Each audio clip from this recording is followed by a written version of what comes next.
Well, I want to challenge you to make that practical for us. Can you tell us a moment when you experienced a miracle?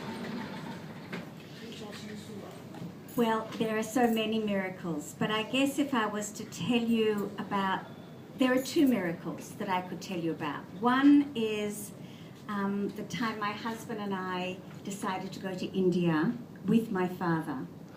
He was 90 years old, and he was well enough to go to India after my mother had just gone into a nursing home. And we went to Varanasi, and for anybody that hasn't been to Varanasi, you hear it before you see it. You hear the bells, the Tibetan bowls, the chanting, the sound of Varanasi greets you before you arrive. And I watched my father, who is well, he passed away last year, but he was a religious atheist. He did not believe in anything beyond flesh and bones. I mean, he was a doctor, so he used that as an excuse, but so be it. And when we went to Varanasi and we went very early in the morning and watched the sunrise, there was this extraordinary moment where I truly felt that the people that were with us were not 100% sure it was actually going to happen again. That incredible moment where you're waiting, hopefully, for the sun to rise. And I found that just incredible. And then when that spark of light pierced through the horizon of the Ganges, there was this unified raising of hands, these hands that joined together in prayer and went up to the forehead. And it was like, thank Spirit, gods, whatever they were thanking, it happened again. That was an incredible miracle for me, to not believe the sun would rise until it rose. But my most exciting miracle, I think, must be my first. And one never forgets their first miracle. And would you like me to tell you? I'd love it, yes. I was 7. I was only 7, and like children all over the world, I loved Christmas. And being Jewish didn't take any of that passion away from me at all.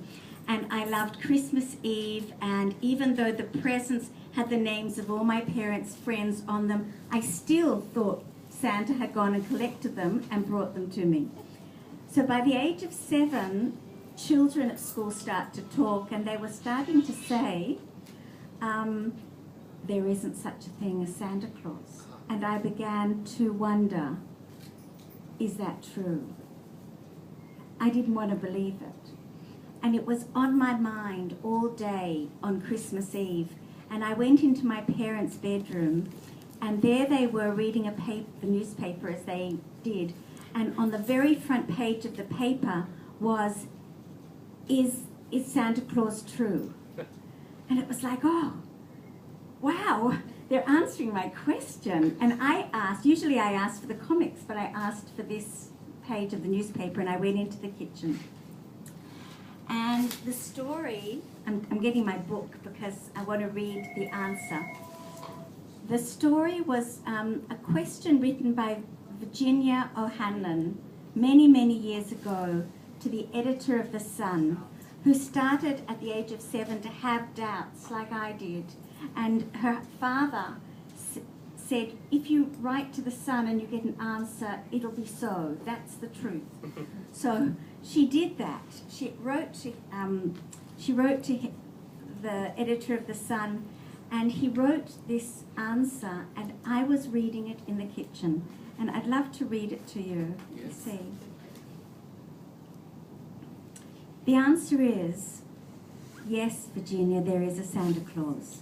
He exists as certainly as love and generosity and devotion exist. And you know that they abound and give to you life its highest beauty and joy.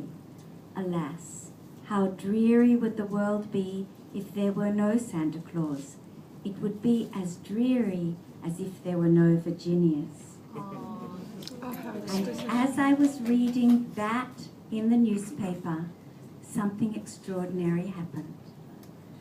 the radio stopped playing the music, and the radio announcer said, "We are about to interview a woman who wrote 60 years ago a letter to the sun, and here is Virginia O'Hanlon."